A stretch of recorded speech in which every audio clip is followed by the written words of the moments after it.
നമസ്കാരം. നടൻ കലാഭവൻ നവാസിന്റെ അപ്രതീക്ഷിത വിയോഗത്തിന്റെ നടുക്കം വിട്ടുമാറിയിട്ടില്ല സിനിമാ ലോകത്തിനും പ്രേക്ഷകർക്കും അതുപോലെ നടന്റെ കുടുംബത്തിനും. 51 വയസ്സുകാരനായ നവാസ് ഹൃദയാഘാതം മൂലമാണ് മരണപ്പെട്ടത്. പ്രണയിച്ച് വിവാഹം കഴിച്ചവരായിരുന്നു നവാസും രഹനയും. ഇന്നും പ്രണയം മനസ്സിൽ സൂക്ഷിക്കുന്ന ദമ്പതികൾ. അതിനാൽ തന്നെ നവാസിന്റെ വിയോഗം രഹന എങ്ങനെ അതിജീവിക്കും എന്നാണ് ആ കുടുംബത്തെ അറിയുന്നവരുടെ എല്ലാം ആദി. നവാസ് ആലപിച്ചൊരു ഗാനമാണിപ്പോൾ സമൂഹമാധ്യമങ്ങളിൽ വൈറലായിക്കൊണ്ടിരിക്കുന്നത്. ആ ഗാനം ആലപിച്ച് തിരിച്ചെത്തിയപ്പോൾ നവാസ് രഹനയോട് പറഞ്ഞ വാക്കുകളും ഇന്ന് നോവേറിയ ഒരു ഓർമ്മയായി മാറുകയാണ്.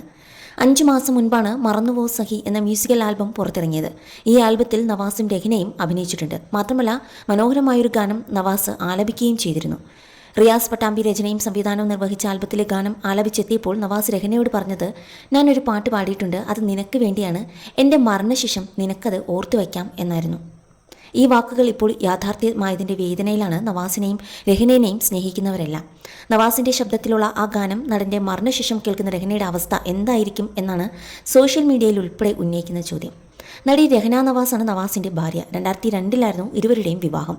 അഭിനയത്തിൽ നിന്നും വിട്ടുനിൽക്കുകയായിരുന്ന രഹന അടുത്തിടെ കലാഭവൻ നവാസ് പ്രധാന വേഷം ചെയ്ത ഇഴ എന്ന ചിത്രത്തിൽ അഭിനയിച്ചിരുന്നു. നവാസിൻ്റെ ഭാര്യയായിട്ടാണ് രഹന ഇഴയിൽ അഭിനയിച്ചത്. നഹറിൻ, റിദ്വാൻ, റിഹാൻ എന്നിവരാണ് മക്കൾ. നഹറിൻ നവാസും അഭിനയത്തിൽ അരങ്ങേറ്റം കുറിച്ചിരുന്നു. കൺഫെഷൻസ് ഓഫ് എ കുക്കു എന്ന ചിത്രത്തിലാണ് നഹറിൻ പ്രധാന വേഷത്തിൽ എത്തിയതും. അതിനിടയിൽ കലാഭവൻ നവാസിന്റെ വീട് സന്ദർശിച്ച ശേഷം നടൻ ടിനി ടോം സോഷ്യൽ മീഡിയയിൽ കുറിച്ച വാക്കുകളും ശ്രദ്ധ നേടിയിരുന്നു. നവാസ് ധരിച്ചിരുന്ന ചെരുപ്പുകളുടെ ചിത്രം പങ്കുവെച്ചുകൊണ്ടായിരുന്നു ടിനി ടോം അനുസ്മരണക്കുറിപ്പ് പോസ്റ്റ് ചെയ്തതും. ആ ചെരുപ്പുകൾ നവാസിന്റെ മകൻ തുടച്ചു വെച്ചിരിക്കുന്നത് കണ്ടപ്പോൾ തന്റെ നിയന്ത്രണം വിട്ടുവെന്നും ടിനി പറഞ്ഞു. കലാഭവൻ ഷാജോണാണ് വീഡിയോ കോളിലൂടെ നവാസിനെ അവസാനമായി കാണിച്ചു തന്നതെന്നും അദ്ദേഹം പറഞ്ഞു. ഇനി ഈ പാതുകങ്ങൾക്ക് വിശ്രമം. കലാഭവൻ നവാസിനെ കുറിച്ച് എല്ലാവരും വാക്കുകൾ കുറിക്കുന്ന കൂട്ടത്തിൽ ഞാനും എൻ്റെ സഹോദരന് വേണ്ടി ഒന്ന് കുറിച്ചോട്ടെ. തിരുവനന്തപുരത്ത് ഓഗസ്റ്റ് 2, 3 നടക്കുന്ന കേരള സർക്കാരിൻ്റെ സിനിമാ കോൺക്ലേവിൽ മന്ത്രി സജി ചെറിയാൻ സാറിൽ നിന്നും അവധി മേടിച്ചാണ് നവാസിനെ കാണാൻ ആലുവയ്ക്ക് തിരിച്ചത്. എത്തിയപ്പോഴേക്കും എല്ലാം കഴിഞ്ഞിരുന്നു. കലാഭവൻ ഷാജോൺ വീഡിയോ കോളിലൂടെ അവസാനമായി എനിക്ക് നവാസിനെ കാണിച്ചു തന്നു. എൻ്റെ കൂടെ കൈതപ്രം തിരുമേനിയും സ്നേഹയും ഉണ്ടായിരുന്നു. ഞാൻ വിട ചൊല്ലി. ഇന്ന് കുടുംബസമേതം നവാസിൻ്റെ വീട്ടിൽ ചെന്നപ്പോൾ കണ്ടത് നവാസിൻ്റെ മകൻ നവാസ് ഉപയോഗിച്ച പാതുകങ്ങൾ തുടച്ചിങ്ങനെ മുന്നിൽ വെച്ചിരിക്കുന്നതാണ്. അവിടെ എൻ്റെ നിയന്ത്രണം വിട്ടുപോയി. ഇനി ഇത് ധരിച്ച് സ്വദേശത്തും വിദേശത്തും ഒരുമിച്ച് യാത്രകൾ പോകാൻ നീയില്ലല്ലോ. അതെ, ആദ്യം നമ്മൾ തൊട്ട് മുത്തേണ്ടത് ഒരു ജീവിതകാലം മുഴുവൻ നമ്മളെ കൊണ്ടു നടന്ന നമ്മുടെ കാലുകളെ തന്നെയാണ്. സഹോദര വിട, മറ്റൊരു തീരത്ത് ചിരിക്കാനും ചിരിപ്പിക്കാനും മാത്രം അറിയാവുന്ന നമുക്ക് ഒത്തുകൂടാം എന്നായിരുന്നു ടിനി ടോമിൻ്റെ വാക്കുകൾ. നവാസിനെ വെള്ളിയാഴ്ച രാത്രി 8:30 എറണാകുളം ചോറ്റാനിക്കരയിലെ ഹോട്ടൽ മുറിയിൽ മരിച്ച നിലയിൽ കണ്ടെത്തിയത്.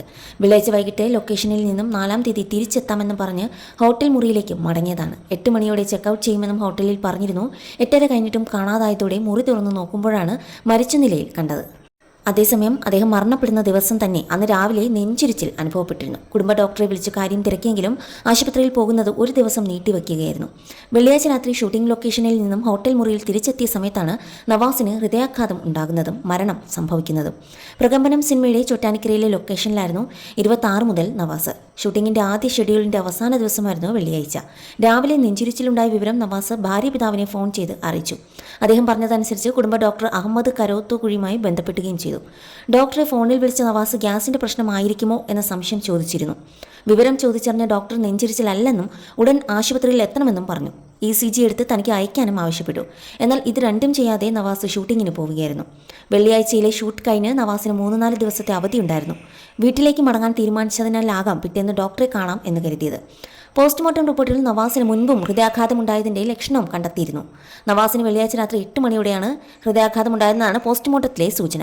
നെഞ്ചുവേദന വന്ന് ഹോട്ടൽ മുറിക്ക് പുറത്തേക്കിറങ്ങി ആരുടെയെങ്കിലും സഹായം തേടാൻ ശ്രമിക്കുന്നതിനിടെയാണ് നവാസ് കുഴഞ്ഞു വീണത് എന്നാണ് നിഗമനം. ഹോട്ടൽ മുറിയിലെ വാതിലിനോട് ചേർന്നായിരുന്നു നവാസ് വീണ് കിടന്നത്. വാതിൽ ലോക്ക് ചെയ്തിരുന്നതുമില്ല. വീഴ്ചയുടെ ആഘാതത്തിൽ നവാസിന്റെ തലയിലും മുറിവുണ്ടായി.